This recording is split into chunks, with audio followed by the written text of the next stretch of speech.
Mi padre solía trabajar en la vieja confitería del Cadillal hace ya muchos años. Cuenta que cuando terminaba el trabajo y durante la semana, él se quedaba a cuidar el lugar, aquella confitería. Cuando terminaba el verano, era muy aburrido porque no iba tanta gente. En realidad, no iba prácticamente nadie, y menos en el invierno. Por lo general, él se acercaba a conversar con algunos pescadores que iban a pasar la noche a ver si sacaban algo, y así se distraía un poco. Y bueno, y pasaba la noche. Era en el mes de abril.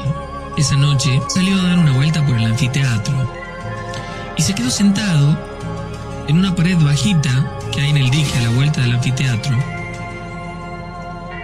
Y después de un rato, vio que alguien caminaba por la orilla del dique, justo en dirección a la confitería. Entonces le llamó mucho la atención porque estaba solo y no habían vehículos estacionados en la zona, ni había visto él algún pescador que bajase. Entonces esto le pareció muy extraño. Bajó y fue caminando en dirección hacia donde estaba este chico.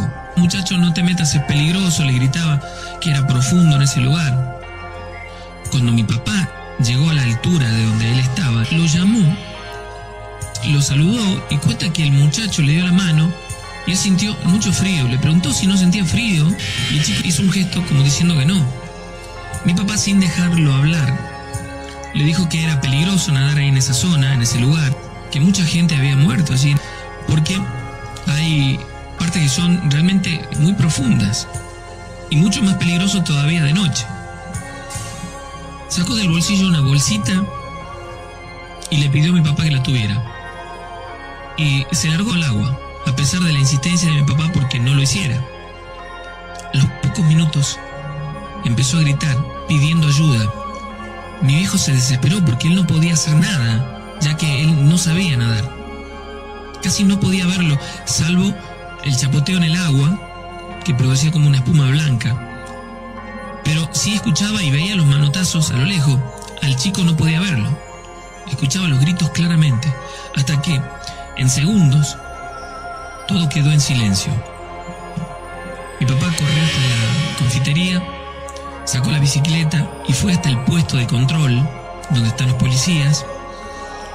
Y ellos llamaron por radio avisando.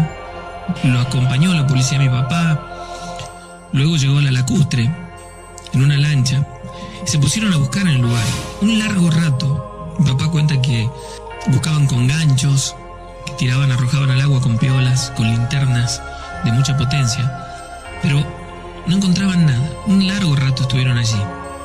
Mi papá les entregó una bolsita y tenía dentro un documento. Mi papá lo reconoció en la foto. Era el chico que se había ahogado, el chico que se había lanzado al agua delante de él. Al día siguiente mi papá tuvo que ir a declarar. A eso del mediodía llegaron ellos al lugar y hablaron con mi papá, los padres de este chico, ¿sí? Y con la policía. Y lo que le dijeron los estremeció. Los papás de este chico dijeron que Manuel, así se llamaba este chico, sí había muerto ahogado ahí, pero hacía ya 8 años. Y se quedaron mudos sin saber qué decir. Y le preguntaron, pero ¿y el documento? Y ellos tampoco pudieron explicarlo, porque dicen que nunca encontraron su documento luego de que pasó esto. Los padres, un tanto incrédulos de esta situación, tenían entre algunos papeles el acta de defunción de su hijo. A los días hicieron una oración con un cura y pusieron una cruz que recordaba el lugar donde murió. Mi papá dice que además en ese lugar, en la zona del Cadillal, muchas noches se escucha como si alguien manoteara desesperado en el agua pidiendo ayuda, pero que nunca encuentran a nadie.